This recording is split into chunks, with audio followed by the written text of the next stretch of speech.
Hi hello guys, welcome to mini blog. ఇవాళ ఇన్స్టాంట్గా మామిడి పచ్చడి చేసుకుందాం, వచ్చేయండి. పుల్లటి మామిడికాయలు తీసుకొని దానికి పీసెస్ కట్ చేసుకోండి. టమాటోస్ని కూడా హాఫ్గా కట్ చేసుకోండి. ఒక పెద్ద బౌల్ తీసుకొని అందులో ఆయిల్ పోసి కట్ చేసుకున్న టమాటోస్, కట్ చేసుకున్న మామిడి ముక్కలు, ఇంకా పచ్చిమిర్చి వేసుకోండి. అది నేను రికార్డ్ చేయలేను. మంచిగా అవి దోరగా ఫ్రై అయ్యాక దాన్ని అంతా స్కిన్ తీసేసి, టమాటోస్ స్కిన్ తీసేసి, గుజ్జు తీసేసి ఒక మిక్సీ జార్లో వేసుకోండి. వేసాక కొద్దిగా సాల్ట్ వేసుకోండి.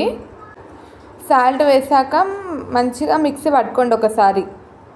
తర్వాత కొత్తిమీర, మీ దగ్గర ఉంటే జీరా పౌడర్, ధనియా పౌడర్, ఇంకా కారం కూడా వేసుకోండి. అది కలర్ అనేది వస్తుంది. కారం, చిటికెడంత పసుపు వేసుకోండి.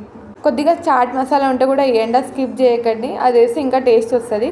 మంచిగా మిక్సీ పట్టుకున్నాక తింటే ఉంటుంది అసలు గాయస్. లిటరల్లీ ఎంత బాగుందంటే మంచిగా ఉంది. ఇన్స్టాంట్గా చేసుకోవచ్చు అప్పటిదప్పుడే. Please like, share, subscribe.